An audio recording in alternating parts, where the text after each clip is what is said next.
Robin, thank you very much. It's nice to be back at the same venue. A little less sunshine than last year, but we're a month earlier in the year. So, just a few words of welcome first. Welcome to those who were here last year, and I hope you will remember, as I do, a strikingly excellent, high-quality, interesting debate, which is why I was delighted to come again this year. And to the newcomers, well, I hope we will deliver something comparably good in the next day and a half.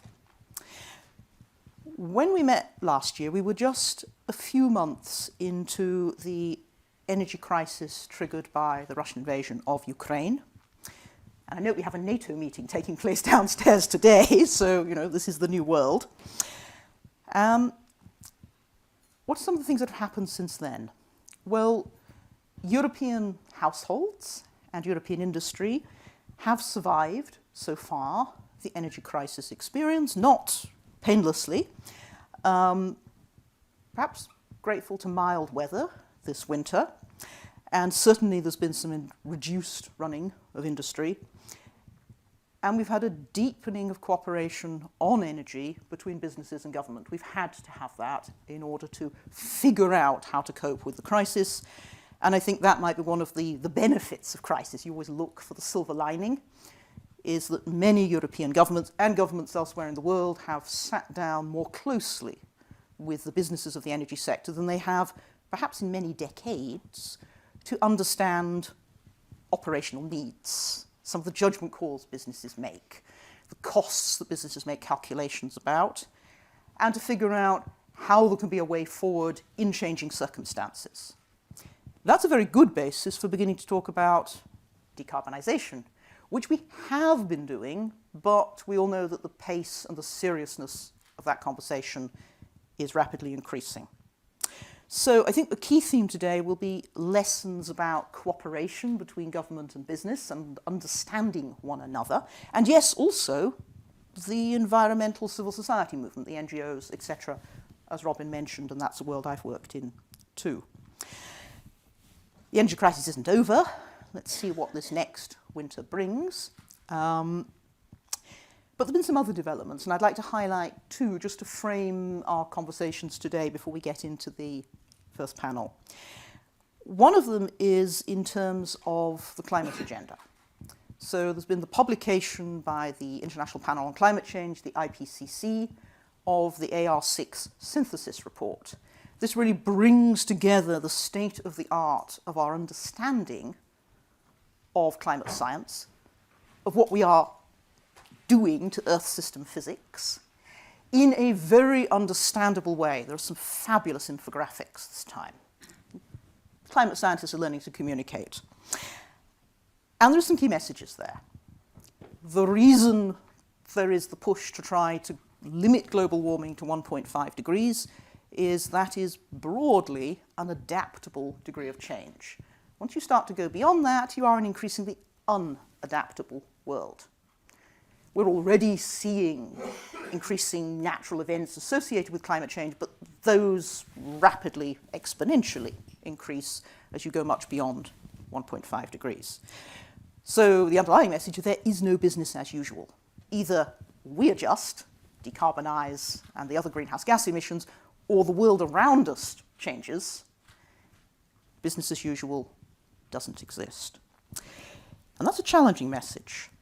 Linked to it, there's the question of, will we make 1.5 degrees? Now, the scale of action that would be required, the speed of action is, everybody uses the word unprecedented, it really is unprecedented. But I think I like best the reaction of an eminent climate scientist, Corinne Le Quéré, when questioned about this, and The Economist's front page going into the Sharm el-Sheikh COP meeting last November.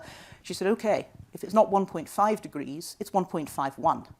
And if it's not 1.51, it's 1.52, because every decimal is going to count. It's not 1.5, so let it become 2. Okay. Another key message that comes out of the IPCC is about half of the mitigation actions that we need to take to reduce greenhouse gas emissions come in at under $100 per ton of CO2 equivalent. So they're pretty economic. Half don't. Half of them are over that threshold, and therefore the business model challenge, the investment challenge, is enormous. One more thing on climate. I was reading the conclusions from the G7 summit in Sapporo in Japan, and these are perhaps not quite what I expected. I'll quote very briefly. "We're facing an unprecedented triple global crisis of climate change, biodiversity loss, and pollution that are mutually reinforcing. Therefore, we need immediate, short, and medium-term action in this critical decade. Urgent, enhanced action at all levels, across all sectors, to achieve transformation to net zero, circular, and nature-positive economies." That's government text, shared by Japan. It's not quite what Extinction Rebellion would have written, but it's not so very far away. So everybody's on the same page about the mission. The next thing that's happened, of course, is, and linked to this, is we've seen governments moving in the direction of what we might call green industrial strategies. So we've had the US Inflation Reduction Act and the associated parts of that package. We've had the European Union response with the Net Zero Industry Act. The EU doesn't do acts, so the A is flattery as imitation for the US, and the package that goes with that.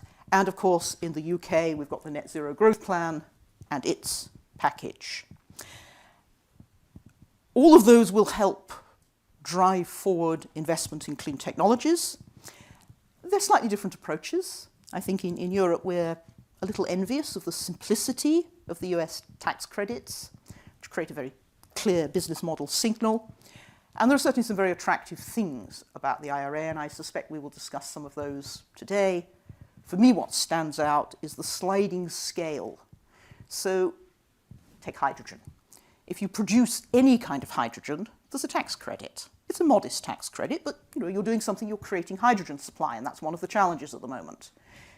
If you produce renewable electrolytic hydrogen, there's a much more significant tax credit. You've done something more valuable, bigger tax credit.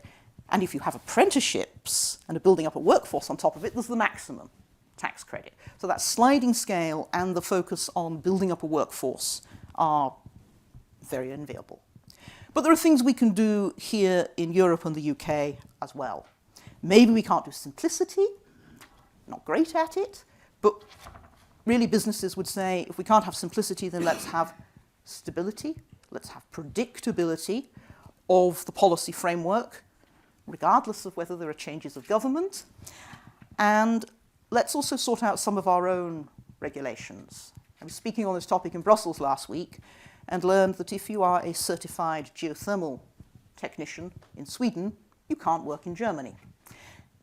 These are things we can sort out because we have a single market, we have workforces, and perhaps we could do that, hypothesize, beyond just the EU scale around Europe if we're serious about the pace of change that we're looking at.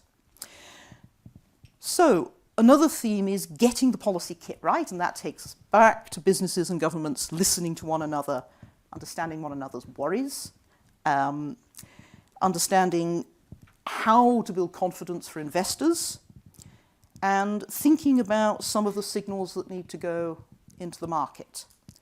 And I'll leave you with a comment from Pascal Lamy, former European Commissioner, former head of the WTO. I was sitting at a round table with him recently, and he said, we need to bring both force and scale into our market designs if we are to deliver on what we need to do. So what is the ask from the business sector about force and scale from government? And certainly one of my reasons to be here for the next day and a half is to listen to you and take away messages about that. So with that short opening, I hope, thank you very much. And may I invite our panelists for the first panel, Joachim and Miguel, to come up and join me. You will recognize these gentlemen from last year. We had such fun in the first panel last year that we thought, let's meet again, please.